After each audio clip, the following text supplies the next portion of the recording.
একটা সিনেমায় দেখেছিলাম, নায়িকা শাবানা বলেছিল যে মেয়েদের জীবনের অর্ধেকটি সময় রান্নাঘরেই কাটে। আসলে কিন্তু কথাটা সত্যি। সকালে উঠে কি রান্না করব, মানে সকালে উঠে কি নাস্তা বানাবো, দুপুরবেলা কি রান্না করব, মানে এগুলো ভাবতে ভাবতেই যেন অর্ধেকটা দিন কেটে যায়। তো যাই হোক, আসসালামু আলাইকুম এভরিওয়ান, কেমন আছেন সবাই? আশা করি সবাই খুবই ভালো আছেন। আলহামদুলিল্লাহ, আমরাও ভালো আছি। তো এই তো দেখতে পাচ্ছেন, সকালে উঠে আমিও চলে আসছি রান্নাঘরে। আসলে কি করব, সকালে উঠে ব্রাশ করেও হয় না, রান্নাঘরে চলে আসতে হয়। এসেই আগে রুটি বানাবো নাকি পরোটা বানাবো এই চিন্তা করি। তো যাই হোক, এদিকে আজকে আমি ভাবলাম একটু পরোটা বানাই গমের আটার। আসলে গমের আটাটাই খাওয়া হয় রেগুলার, আমার ভিডিও যারা দেখেন তারা নিশ্চয়ই জানেন। তো এই তো আমি পরোটা বানাচ্ছি, দুই সাইডে দুইটা তাওয়া বসিয়ে দিয়েছি, দুই সাইডেই বানাচ্ছি আর কি। তো হয়তো একদিকে ডিমটা ভেজে নিচ্ছি, অন্যদিকে পরোটা সেঁকতেছি। আর আজকে হলো বুটের ডাউল রান্না করছি, সেটা দিয়ে পরোটা খাবো। হলো বুটের ডাউল ভুনা করলে ওইটা দিয়ে পরোটা খেতে এত মজা লাগে, তাই ভাবলাম আজকে একটু পরোটাই বানাই। সাথে তো ডিম ভাজি থাকবেই, ডিম ভাজি ছাড়া তো চলবেই না।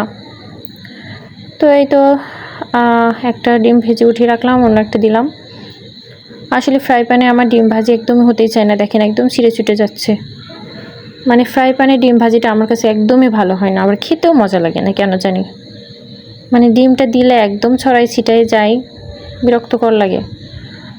এই জন্য আমি ফ্রাই প্যানে খুবই কম ডিম ভাজি করি, কড়াইতে বেশি ভাজি করা হয়। মানে কড়াইতে ডিম ভাজি করলে ওই ডিম ভাজিটা যেন টেস্ট একটা আলাদা রকম হয়। তো যাই হোক, ডিম ভাজি করার পর দেখেন আমার ফ্রাই প্যানে একটু তেল লেগেছিলো, তো তাই আমি ওই পরোটাটাই এটার মধ্যে থেকে একটু ঘুরাই নিয়ে দিলাম।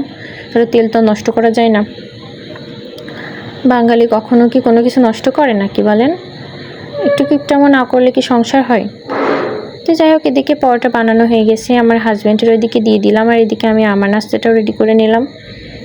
তো আমি দুইটা পরোটা নিয়েছি ডিম ভাজি দিয়ে, সাথে এক বাটি ডাউল। আর আমার মেয়ের জন্য আজকে নুডলস রান্না করি নাই, আজকে ওরও একটু ডিম ভেজে দিয়েছি, ওইটাই খাবে। তো যাই হোক, এ তো রুটি বানানোর পর দেখেন রান্নাঘরের কি একটা অবস্থা। মানে রুটি বানালে সেদিন রান্নাঘর একদম নোংরা হয়ে যায়, মানে পরিষ্কার মানে 2-3 ফিরে করা লাগে ওই দিন। রুটি বানানোর পর একবার করতে হয়, আবার দুপুরে রান্নার পর।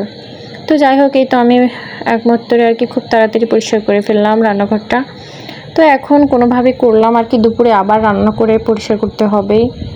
তো যাই হোক, এই তো দুপুরের খাবার খেয়ে তো আমার মেয়ে দেখতে পারতেছেন টিভিতে বসে বসে গান দেখতেছে, চেয়ারে বসে নাচ করতেছে। তো আমি একটু সঙ্গে গান টান দেখলাম, একটু ফোন চালালাম, তারপর আবার ব্যাক করব দুপুরের রান্নায়। আসলে রান্নাবান্না ছাড়া আর কি আছে বলেন, রান্নাবান্না খাওয়া দাওয়া ছাড়া তো আর কিছু নাই।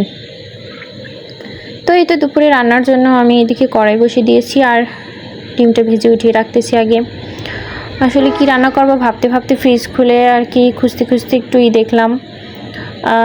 দেখলাম যে ফ্রিজের মধ্যে একটু মুরগির মাংসের, মানে এটা কি বলেন সবাই জানি না, আমাদের এদিকে বলি ওই ছাটছুট আর কি।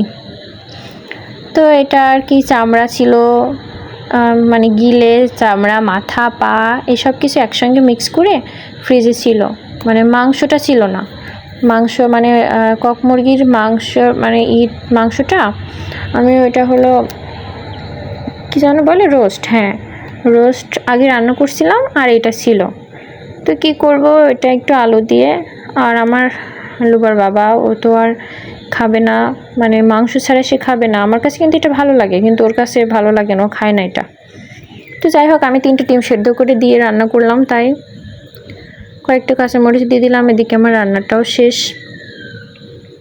তো এই তো দেখতে পাচ্ছেন 3টা ডিমের থেকে 6টা ডিম বানাই ফেলছি মুদি থেকে কেটে কুটে।